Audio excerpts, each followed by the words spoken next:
అందరికీ నమస్తేనుల్లా welcome to సాఫ్ సిదా ముచ్చట. భూపాలపల్లి జిల్లా మహదేవ్పూర్ పోలీసోళ్ళు మస్తు ఫ్రెండ్లీ పోలీసోళ్ళు ఉన్నారు.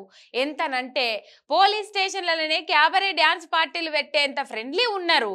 అనుమానం ఏమన్నా ఉంటే ఈ వీడియో చూస్తే మొత్తం క్లియర్ అవుతుంది. మహదేవ్పూర్ పోలీస్ స్టేషన్ ఎంత లీడర్ ఫ్రెండ్లీ పోలీస్ స్టేషనో చూడుండ్రి. అధికార పార్టీ లీడరు కాంగ్రెస్ జెడ్పీటీసీ మొగడు నాగార్జున సారు సినిమాల నీకోసం అనే పాటకు ఎట్లా పరవశించి డ్యాన్స్ ఆడుతుండో చూడుండ్రి. మళ్ళీ పోలీసు వాళ్ళు కూడా ఈ వయసులోనే ఇట్లున్నాడంటే ఆ వయసులో ఎట్లుండటోడో అని ఎంకరేజ్మెంట్ చేసుకుంటా వీడియోలు తీస్తాండ్రు ఉంటారా. జనాలు పోలీస్ స్టేషన్లకు పోయేటందుకే గజగజ వణుకుతుంటారు. ఇక పోలీస్ స్టేషన్కు పోయిన పోలీసు వాళ్ళు మర్యాద లేకుంటేనే మాట్లాడతారు చాలా మంది. కానీ మహదేవ్పూర్ పోలీస్ స్టేషన్లనైతే అట్లా లేనే లేదు. మళ్ళా సారు జెడ్పీటీసీ కూడా కాదు, ఆమె మొగడు. కానీ ఎంత మోతవర్తనం ఉన్నదో కదా. మరి ఇంత మంచిగా డ్యూటీ చేస్తున్న ఫ్రెండ్లీ పోలీసు వాళ్ళకు పోలీస్ బాసులు ఎటువంటి సత్కారం చేస్తారో చూడాలే. పక్కపొంటి కూర్చొని పక్కగాల పెట్టిపోయే రకమున్నడట కడియం శ్రీహరి సారు. నూతుల వడ్డోళ్ళ మీద 100 రాళ్ళు వేస్తారన్నట్టు సారు పార్టీ మారంగా ఎవలద్దన్నారు గాని పోతా పోతా ఇన్నొద్దులు పిలిచి పీటలేసి కూసబెట్టిన నాయకుని మీదనే దుబ్బెత్తి పోస్తాండు. కడియం శ్రీహరి సారు చేసిన ద్రోహం ఎవ్వరు చేయలేదని కేటీఆర్ సారే కాదు, కడమ కార్పట్టోళ్ళంతా గదే మాట మాట్లాడుతుండు.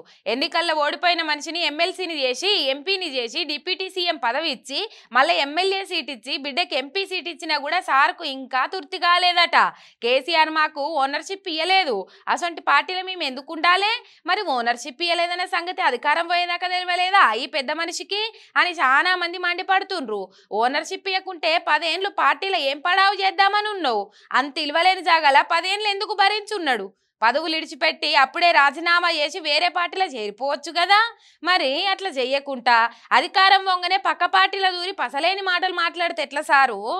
పార్టీలో పనిచేస్తున్న వాళ్ళందరినీ కూడా ఏదో కంపెనీలో పనిచేస్తున్న కార్మికులుగా చూస్తున్నారే తప్ప వీళ్ళందరూ కూడా ఈ పార్టీలో పార్ట్నర్స్ అనే ఫీలింగ్ మాత్రమే ఎన్నడూ ఇవ్వలేదు.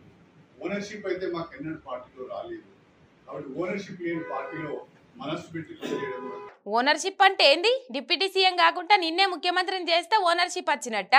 అన్ని ఆడలేక పాత గజ్జల మాటలని అంటున్నారు కడియం సార్ ఎవ్వారం ఎరకైనోళ్ళు. కాంగ్రెస్ వాళ్లకు అధికారం నీళ్లు బాగానే వంట పట్టినాయి. ఇదేమో కానీ పార్టీని సందు లేకుండా పికపిక నింపుమని ఆర్డర్ వేసిండు. ఉమ్మయ్య డక్కయ్య ఎవరొచ్చినా ఏమంటూ చెప్పొద్దు, రమ్మని కండువగప్పుడే కావాలి అంటున్నాడు. లేకుంటే బీజేపీలకు పోయి ఏకుమేకులైతారని హితబోధ చేసిండు. Congress second high command leader KC Venugopal sir CM sir కడమ మంత్రులు క్యాండిడేట్లందరికీ నిన్న చిన్నపాటి క్లాసే వీకిండట. గేట్లు సగం తెరుచుడు కాదు, మొత్తం కుల్లబెట్టుండ్రి.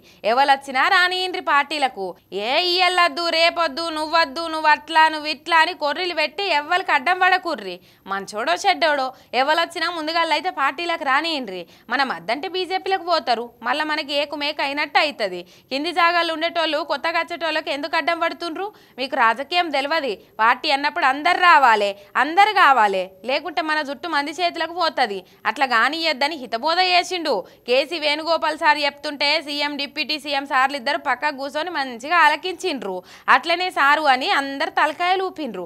మరి హైకమాండ్ తీసుకున్న క్లాస్ తోటి ఇక ముంగట మొత్తం గేట్లు కుల్ల తెరిచి పెడుతుండొచ్చు సీఎం సారు.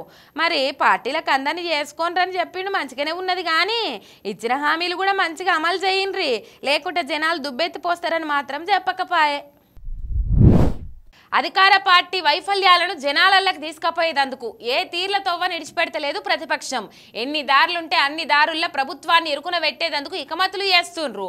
ఓట్ల ముంగట ఆ పనిని ఇంకింత రువ్వడిగా చేస్తుండ్రు. ఇప్పటికే బహిరంగ సభలు కార్యకర్తల మీటింగులు ర్యాలీలు చేసి సర్కారులను ఉతికి ఆరేస్తుండ్రు ప్రతిపక్ష పోళ్ళు. అవే కాకుండా అష్టదిగ్బంధనం చేసినట్టు అన్ని దిక్కులకెళ్ళి సర్కారుకు ఊపిరాడకుండా ఉక్కపోత పెంచేటట్టు ఇప్పుడు ఇంకొక ఉద్యమాన్ని ముంగటేసుకుండ్రు.